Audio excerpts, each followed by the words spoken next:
Hello friends, welcome to your channel जिसका नाम है न्यू अपडेट। आज मैं होम गार्ड जवानों से जुड़ी हुई कुछ खास जानकारी वीडियो में बताने वाली हूँ। आज मैं आपको बताऊंगी कि कई प्रदेशों में हमारे होम गार्ड जवानों के नियमितीकरण को लेकर बहुत बड़ा अपडेट निकल कर आ रहा है।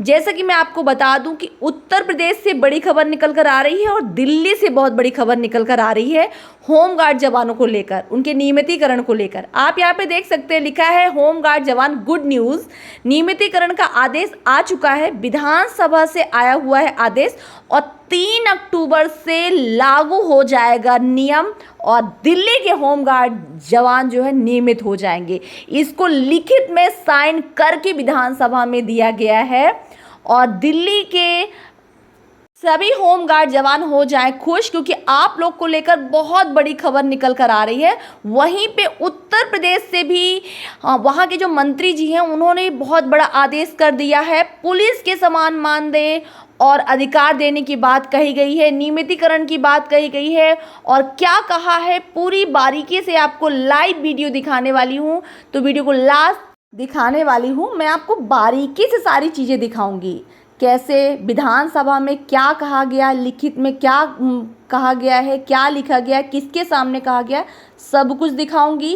साथ ही आपके उत्तर प्रदेश के होम गार्ड जवानों को नियमिती को लेकर जो सुरक्षा मंत्री जी हैं उन्होंने बहुत बड़ा फैसला कर दिया है और मैं आपको पूरी जानकारी बारीकी से दिखाने वाली हूँ। तो चलिए शुरू करते हैं आज का वीडियो शुरू करने से पहले मैं एक चीज़ आपको कहना चाहूँगी। अगर आप होम गार्ड जवान हैं और आप कहाँ से मेरा वीडियो देख रहे हैं ये कमेंट करके ज़रूर बताइएगा, ताकि मैं आपके ज़िले की जानकारी जो भी आती है मैं वीडियो के माध्यम से आपको दिखाती रहूं और बताती रहूं। आज मैं 2 प्रदेशों को लेकर बहुत बड़ी अपडेट बताने वाली हूं। देखिए, आप भी जानते हैं दिल्ली के होम गार्ड जवान जो है बहुत टाइम से परेशान थे, क्योंकि उन्हें निकाला जा रहा था बिना किसी कारण के। अब उनके नियमिती की बात की जा रही है।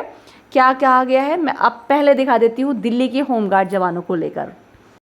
मन में चल रहा था कि नागरिक सुरक्षा विभाग जब हमें मिला था, उसके बाद चुनाव आ गया, चुनाव में फिर व्यस्त रहे। फिर उसके बाद मेरे मन में बहुत था कि दोनों विभागों की संयुक्त बैठक, क्योंकि दोनों विभाग समाज सेवा से जुड़े हुए हैं, पब्लिक से जुड़े हुए होते हैं। तो मैंने संयुक्त रूप से बैठक करके कुछ निर्देश दिए हैं कि हमें ड्यूटी के साथ साथ मानव सेवा भी करना चाहिए। और विशेष मेरा जोर रहा है प्रकृति संरक्षण और संवर्धन पे। हम लोग अपने स्तर से क्या इसमें अपनी भूमिका निभा सकते हैं, एक जागरूकता अभियान चला सकते हैं। दोनों विभाग हमारे प्रकृति का स्वच्छ रहना, शुद्ध वातावरण में रहना हम सब लोगों के लिए बहुत ज़रूरी है। आने वाली पीढ़ी हमारी है, इसलिए प्रकृति का संरक्षण संवर्धन और दूसरा जल का संरक्षण और संवर्धन। मैं आपके माध्यम से भी विभागों के अलावा आम लोगों से भी कहना चाहूँगा कि हमें प्रकृति का संरक्षण और जल का संरक्षण संवर्धन करना चाहिए। आने वाली पीढ़ी हमारी कहीं मुश्किल में फंसे, उनके लिए शुद्ध हवा रहे, शुद्ध वातावरण रहे, शुद्ध पानी रहे, ये हम सब की जिम्मेदारी बनती है।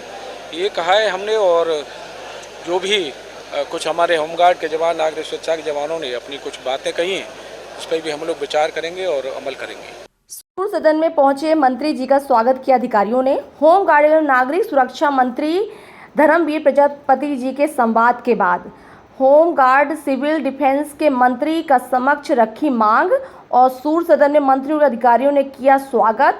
बैठक में होम गार्ड जवानों ने और नागरिक सुरक्षा बलों ने कहा कि पुलिस के समान कार्य करते हैं होम गार्ड जवान, तो उनकी पहचान भी पुलिस के समान ही होनी चाहिए। इस पर मंत्री जी का क्या बयान था, सुनिए। ऐसा नहीं है, जहां हमारी कहीं आपदा आती है, जो सिविल डिफेंस में पहुंचता है सबसे पहले पहुंचता है, तो ऐसा नहीं है कि लोग जानते नहीं हैं। लेकिन जिस तरह से होमगार्ड विभाग ने अपनी ड्यूटी से अलग हट करके तिरंगा यात्रा निकाली, वृक्षारोपण का बृहद अभियान चलाया, नदियों की सफाई का अभियान चलाया, इस तरह से जब समाज में काम करते हैं तो अलग पहचान बनती है समाज की।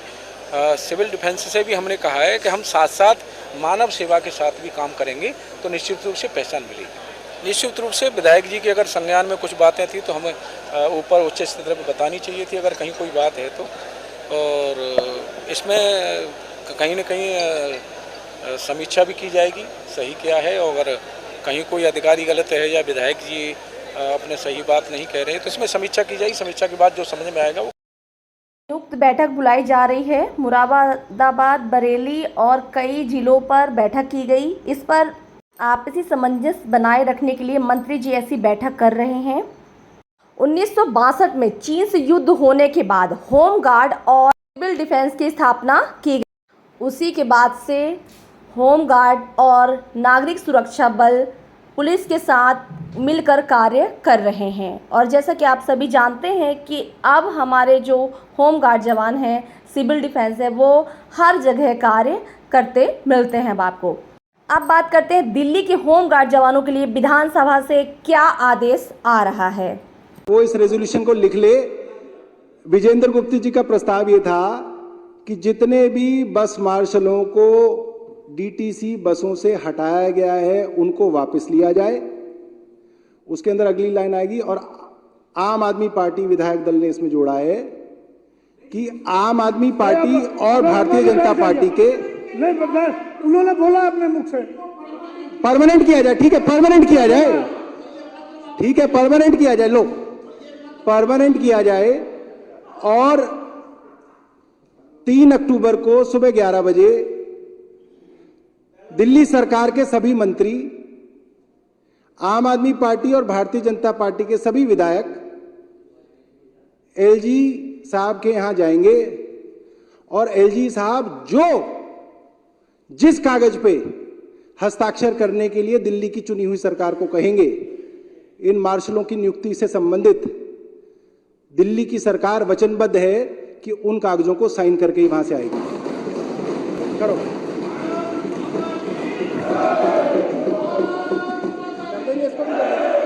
ये प्रस्ताव कौन बनाएगा? प्रस्ताव कौन बनाएगा? प्रस्ताव वो लिख रहे हैं, टाइप करके ले आओ।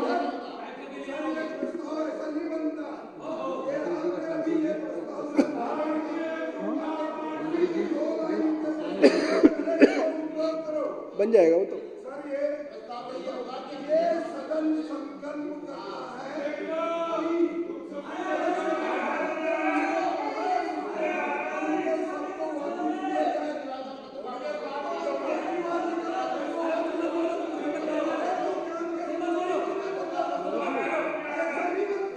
अब 3 तारीख की तैयारी करो।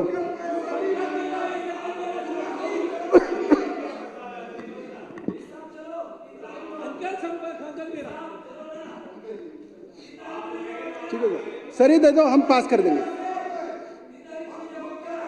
बैठिए बैठिए।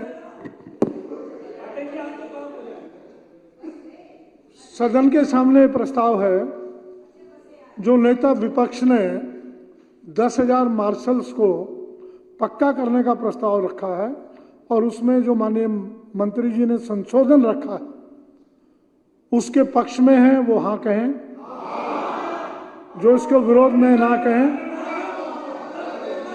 अब नहीं, आपका प्रस्ताव मैंने जो सुना, मैंने बोल दिया पूरा सम्मान के साथ बोल दिया।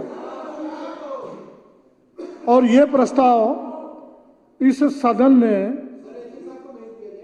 एक सेकंड, यह प्रस्ताव इस सदन ने पहले भी पारित किया था, दिलीप पांडे जी लाए थे, ये भी उसमें जोड़ा जाए, और ये प्रस्ताव एलजी साहब को भेज दिया। तो देखा आप लोगों ने होम गार्ड जवानों को लेकर कितनी बड़ी बड़ी अपडेटें आ रही हैं। चैनल पे बने रहा कीजिए, जो भी अपडेट आएगी मैं वीडियो के माध्यम से बताती रहूंगी। तो मिलती हूँ अगली वीडियो में एक नई जानकारी के साथ। तब तक के लिए नमस्कार।